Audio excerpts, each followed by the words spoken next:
Okay, next real quick, I am going to show y'all how to load the drone on here. So I reorganized this a little bit in class, so it looks a little bit different, but I tried to make it with backdrop so you can at least see kind of like what goes where. So the big thing to think about here when you think about where the drone needs to go, and you can kind of see the problem here if you drop the drone on top, is if I put my drone on here with merge, it looks bad. A couple things are happening. First, we're seeing it's stretching. It's obviously the wrong color, but it's also on top of our guy. And that's because when you think about this in terms of how this stuff is getting layered together, I can show it better something like this. So if we pretend this is our background image of like the spaceship, pretend this is our guy, our green screen footage of our guy, pretend like this is our screen, our camera, like our audience. So people are like right here looking at it. So if this is our guy, this is our background. We need the drone to live like someplace in like this realm right here. So it's literally just kind of a layering problem. We're putting it in the wrong place. So if you have your stuff nice and organized vertical like this, so where all of your merge nodes, see how all my merge nodes, the B is up and down, if it's vertical like this, that makes it real easy to zoom out and be like, here is my whole B stream. This is happening in the background, then I'm dropping the guy on the background. In this case, I'm dropping the drone on the background. That's my B stream. So I can basically see, pretend these aren't here. I can see, here's my guy. Here's where the guy goes on top. So that would mean my drone would actually need to go someplace in this world between here.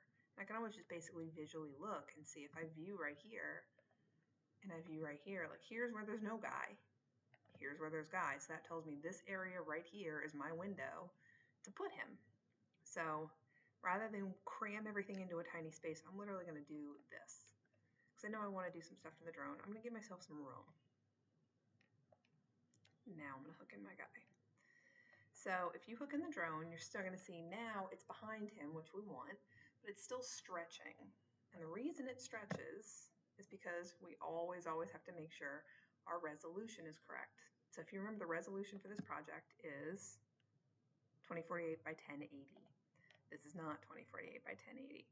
So a couple things we can do here. First, if you ever wanted to flip this footage or anything like that, you could do that very easily with like a mirror node. But we need to reformat it. So we can put a reformat on there to the right size, and you can see if you just turn it off and look, it doesn't look like it's really doing that much different. But when you view it on top of your stuff, it actually kind of is. So it's just fixing everything up and getting it way more in line with where it should be. So now this footage should play, it's going to go real slow on my computer, but it should play correctly at the edge of frame. So, a little bit there.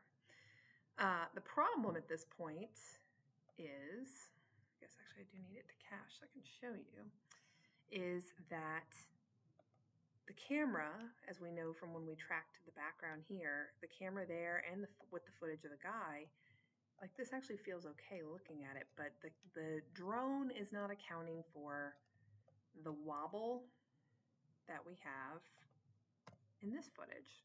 Because like we know from playing this through, if you scrub through this footage, you can just see the camera drifts and wobbles and stuff like that. That's why we use this tracker. But that drone is not in the same position as this tracker all the way at the back of this room. So if we took this tracker data from that tracker that we had last time, that we were tracking off of that tracking marker right there, that one that was hidden over here in the corner. If we followed that tracking data, technically it would kind of work, but the problem you run into is that the parallax is going to be different. You want something that's basically right behind this guy's head. You want something closer to him, but obviously you can't track him because he moves around the entirety of the shot. He looks up, he turns around. So we need something locked in place that we can track on. Now, a really easy one that you can track is something hard on this lamp because the lamp's super in focus. And that's close enough that no one is going to notice anything if it's off a little bit, but you definitely will notice when it plays through if it doesn't have that little bit of drift and wobble from the camera. So that's exactly what I did here. I just hooked another tracker in, and I wanted to do it after my reformat so that I'm making sure this image is the same. It comes up a little different pixel sizes, but is the same as our output resolution. So after you reformat, you want to hook in another tracker. And I won't run this one again, obviously, but I put it on here. I did the same stuff. All I need is one. I just left it set to transform. Went under settings, I turned on my auto tracking, predict track, translate every frame, and run the tracker. If you set it right here, there's enough crispy, chunky stuff happening right here. It actually holds pretty well. I think everybody was able to get a track off of that wanted to. But then from there, we want to make a transform match move. So we can do that. So if we have our transform match move now, and we stick this on our drone footage, and come down low so you can see. And view, we'll see some different stuff happen. So it helps, like it gives it that drift, but the problem that comes in is now when it drifts, it's now pulling it away from the edge. So now we have a cut off edge of this. So the easy solution for that, you can always add, anybody who saw this on the tracking project, you can always add a transform right before a transform match move or any of those sort of things. Basically mess with the scale of that object independent of whatever's going to happen in that tool. So if I go into here and I just mess with the scale a little bit, I could, I can make this thing mega big, or I could just kind of make it just so it lines up with the edge of frame like that. But just pick a size that you like, that you're not cutting off the edge anymore. And now when this goes on top, it's going to sit correctly in the frame. It's not going to get cut off at all. It'll work on this side. It'll work on the other side. If I didn't have this, you'd probably have some frames of this side over here that, well, that's in frame, that have some problems. Oh, and I realized this was in class. I had done a little node brightening up this area. That's why it looks so bright back here for those that are confused why it's bright. I was just showing how you can basically make big soft roto shapes and mess with your background. Just like I had said before, you are super able to go in and lift stuff, change stuff, do whatever you need. But, so for this, that now has our drone. Our drone is tracking in place, it wobbles in place with the camera. That's basically it for the drone. The drone's pretty easy. And the only thing left with the drone, if y'all want to do it, is you also have this drone lights pass. It is just an RGB image. There's no alpha, and it's blue of all things. I don't know why they saved this out like this, but if you want to use this. So I think in class I showed everybody one way to do this, but I'm going to show a little bit different here this time. Both ways are totally fine. Basically, the minute I know I have transforms down here, I know it's going to mess with this stuff. Like if I try to throw this on top of here, it's not getting this transform match move. It's not going to line up with this. So I know this is the same size footage. I already know I need to copy this reformat and put it here. So this is going to be now the right size. And we are making this one actually bigger than smaller like we're doing with the other ones. We're scaling this one up. And that's okay because it's going to be a little bit out of focus. You won't ever notice anyway. So it'll be totally fine. But we basically need to get this information. So we either can put this stuff up here before that happens so that by the time, like I'll show you, I just put this straight over. If I just put this straight over, it will not look like much because there's no alpha. So there's no alpha on this at all, but you can see, you can kind of see. It's actually putting that on top, which is what we would want. It's not the best example because you can't really see it. But then after at the bottom here, after it runs through everything else, it's still, if you look really close at the eyes, you can see them flickering and weird. it is still going to go through these and do all that. I actually don't want to do it like that. I think the cleaner way to do it is to just take these nodes. We already know this is what we want this to do. So I'm going to pull this off to the side, and I'm going to paste this here. So now this basically has the exact same stuff happening to it. And I should be able to flip between, like put two viewers on and go from one to the other and see they line up.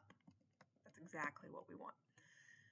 But now I can use this, I can treat this pretty much independently, which is probably most people's best bets.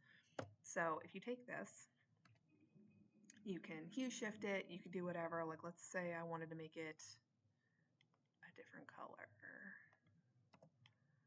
Maybe I wanted to make this, and see this is a nuclear bright thing. If I don't want this to react like this, I'm going to use this a little later so you can just kind of get used to this node. You can put in a clamp. And if you look at the picture on the side here, you can see what happens when I put on a clamp. Basically, all that is doing is, if I control click and sample over here, it's got some bright values, some that are going over to Nuke, and just color in general in computers likes to live within a realm of like 0 to 1. So that's all you really need to remember. But a clamp, that's what it does. It literally just clamps the values to 1. So now if I click that, they're at 1.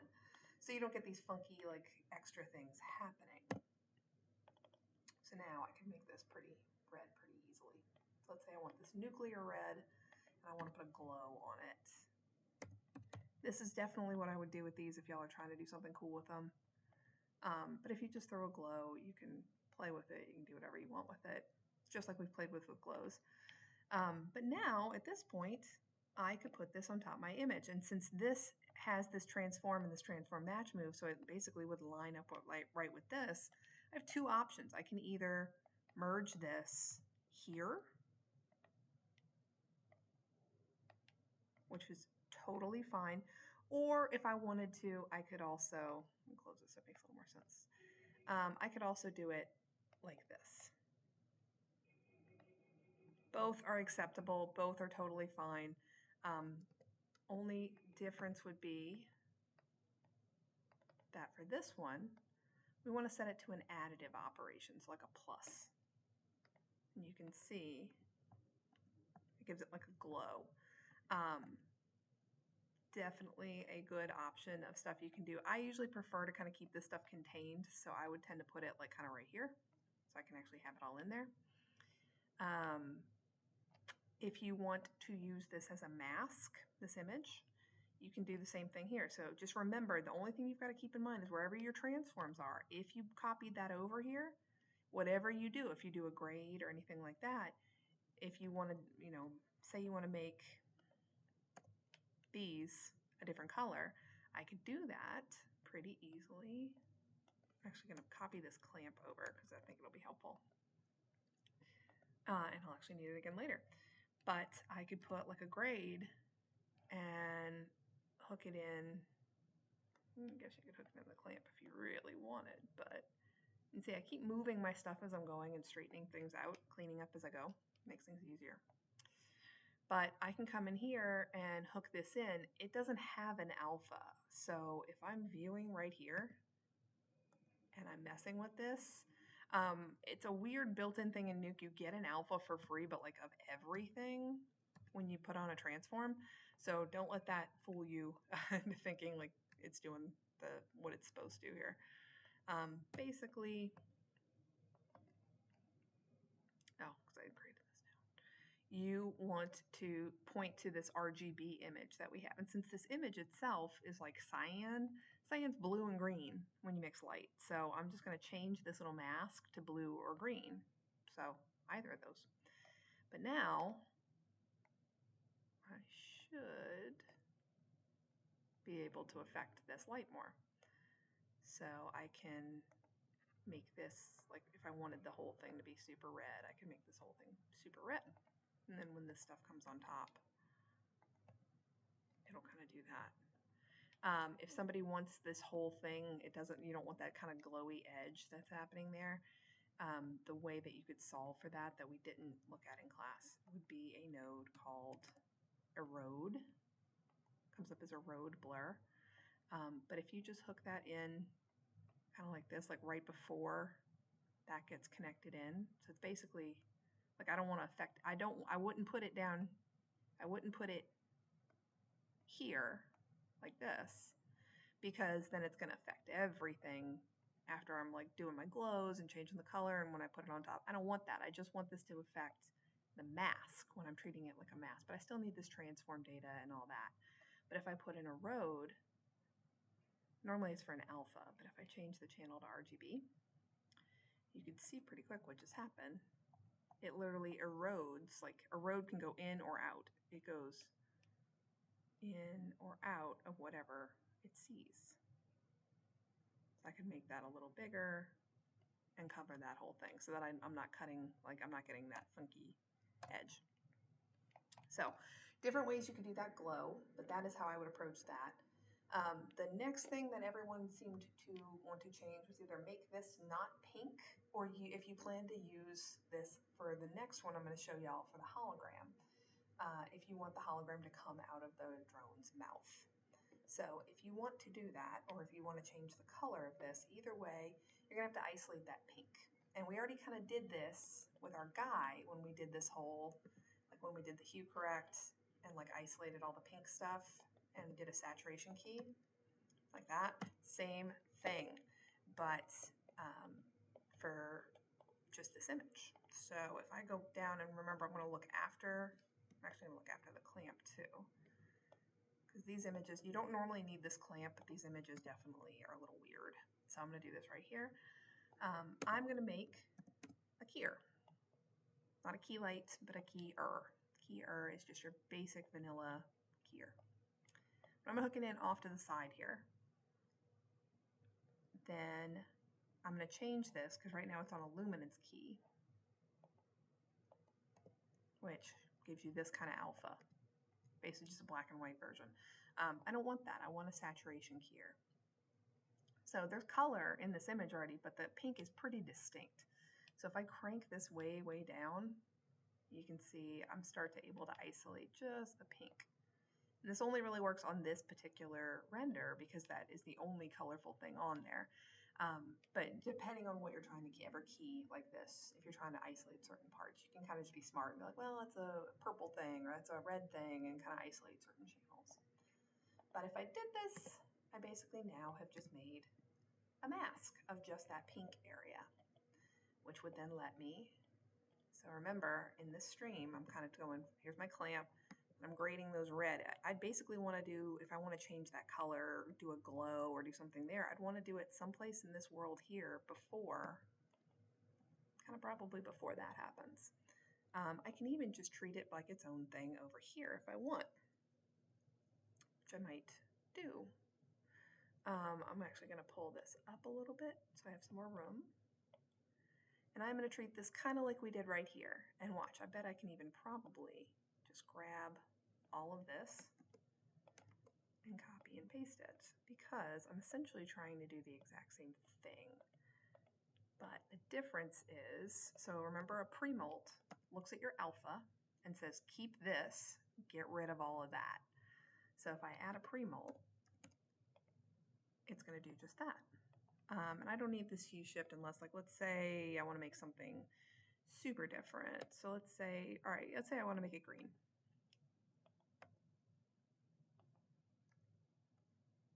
So pretty easily I can do that.